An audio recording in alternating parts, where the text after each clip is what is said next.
Hey everyone, welcome to another video. In today's video, I'm going to talk to you about 10 unconventional schools across the world. Yes, the minute you talk about a school, you imagine a building with benches and desks and classrooms. But how about these 10 unconventional schools for us to learn about?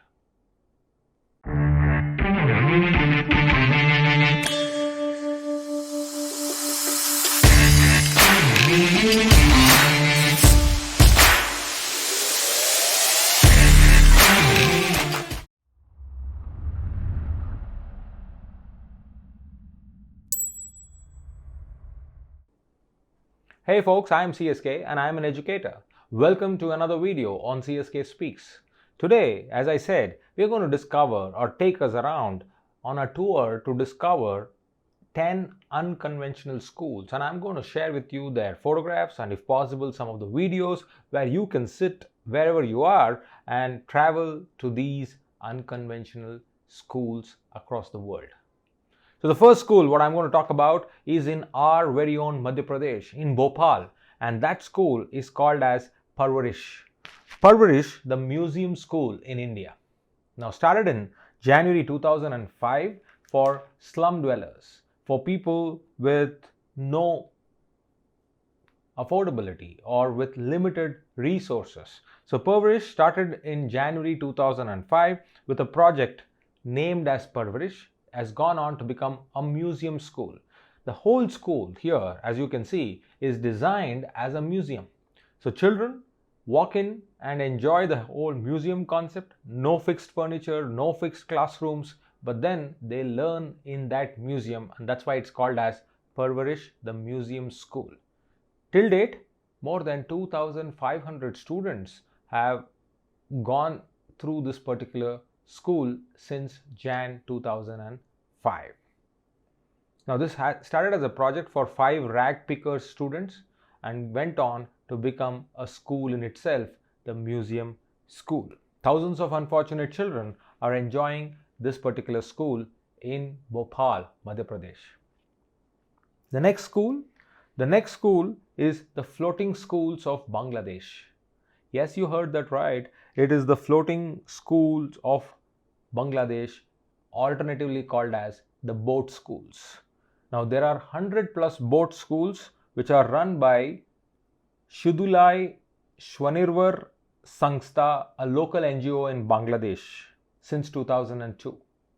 These boat schools are a savior, for they take education to the doorsteps, especially during the winters and the rainy season where children cannot come out from those hamlets to the mainlands. These boat schools provide them with the much needed doorstep education. One of the students, a third grader, Ruby, when contacted, said this.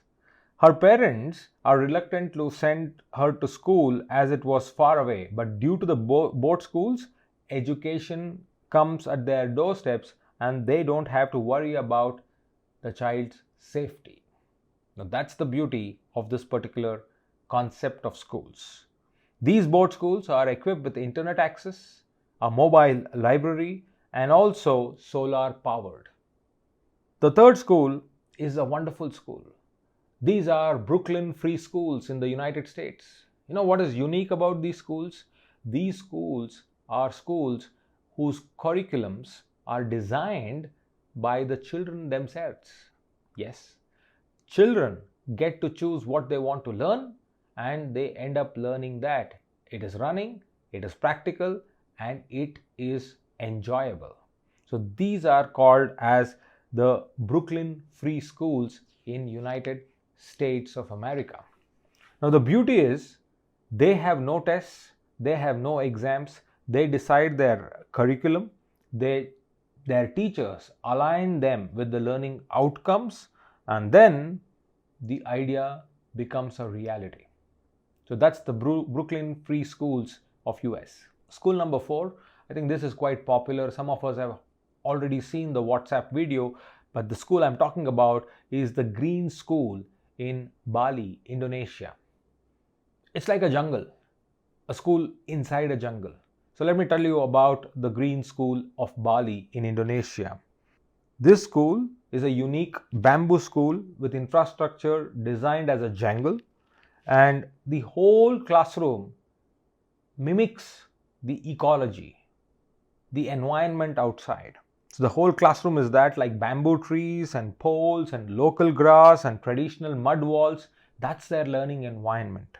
Students learn beyond these things or beyond these boundaries by venturing into the jungles, which is pretty much accessible, and they learn amidst nature. So green school concept is nature is the best teacher. They also have a biobus which runs on 100% B100 biodiesel. So even the transportation piece of this particular school is sorted with ecological awareness. Now, not just that, it is aiming at imparting holistic community integration, entrepreneurial problem-solving mindset for students, and more importantly, living life with a sustainable approach. So thought and action along with the vision are going hand in hand at the Green Schools, Bali in Indonesia. The next one is a very hutke kind of a school, which is called as the EGALIA preschools in Sweden. Now this is hutke because here the whole education is based on one premise called gender neutrality. Now let me pause here for a while and ask you a question. How many of us, the minute we think of a boy, think of blue color, and think of a girl, change the color to pink? We know this, we have heard this, we have seen this. Many of us are actually designed in our minds to kind of have this distinction for a boy and a girl. And when a girl picks up a motor car and plays, we find that not so normal. And when a boy picks up a Barbie doll and plays, we find that that is not so normal. Maybe some of you may disagree with me, but then majority of us go through this kind of a discrimination in our mind. But at this school, EGALIA preschool in Sweden, people, that is children, are not even referred as him and her. They are referred as hen. Hen is a genderless person in Finland or from Finland, or they are referred even better as friends. Imagine children being called as friends by teachers and addressed as hen in the classroom. So they are an out and out gender neutral school. The whole school is designed accordingly, where kids, boys can play with dolls and girls can play with automobiles. So that's the whole concept, and the whole curriculum is designed to make it gender neutral. And that's a very, very open, inclusive space in my personal opinion. Next is the school which explores past life. Yes, can there be a school which will go and talk about elves and past lives? There is one. And this school is called as the Elf School in Iceland. And this principal, or the headmaster, Mr. Magnus, he dresses up in a mythological character almost on a daily basis, and then he talks to children about different stories from the elf mythology. Right? So here elf knowledge is shared by the headmaster, Mr. Magnus, and then he talks about hidden people and then past life explorations. Hidden people and past life explorations. They talk about some of the mysterious tales from the Icelandic folklore. Right? And look at the statistics. Over 9,000 people till date have visited the school since its inception in 1991. 9,000 people have visited the school, and it continues to impart lectures. You and I can even visit as visitors, and we can attend those lectures on natural spirits and elves for the last 41 years. So they talk about natural spirits and elves for the last 41 years. So this is the elf school in Iceland. The next time you're traveling there, make sure that you visit that school.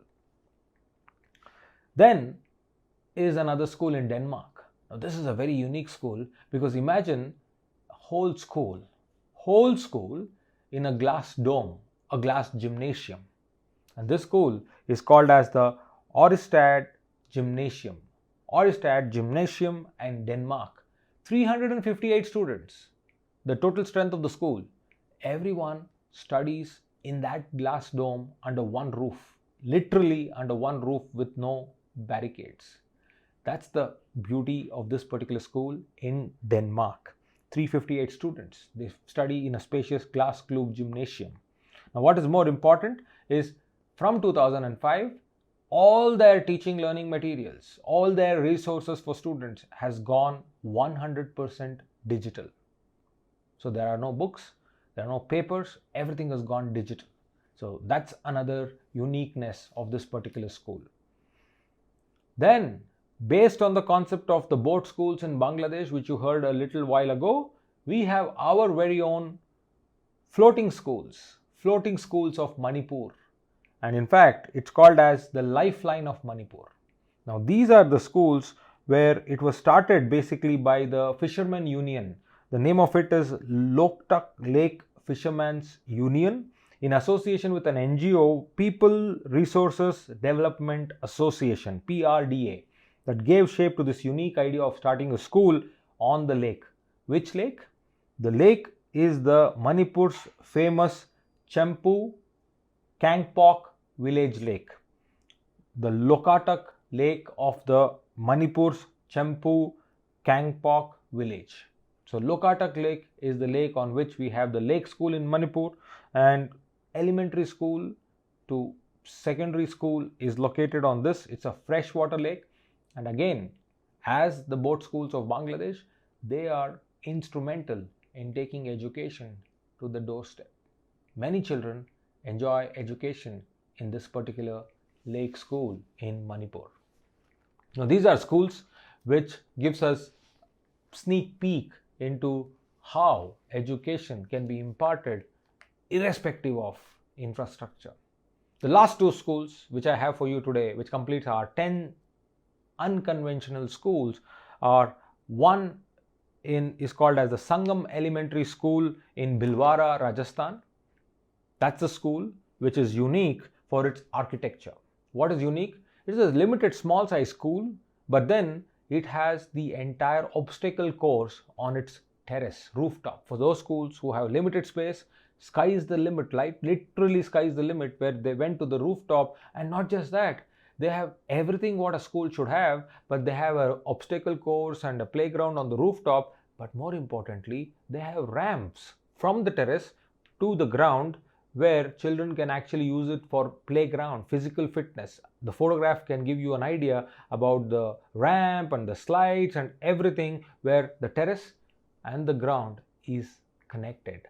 This is the Sangam Elementary School in Bhilwara, an architectural wonder. The last school in the list is from Hyderabad. From the fort of Golconda. And this is called as the Bright Horizon Academy, Hyderabad.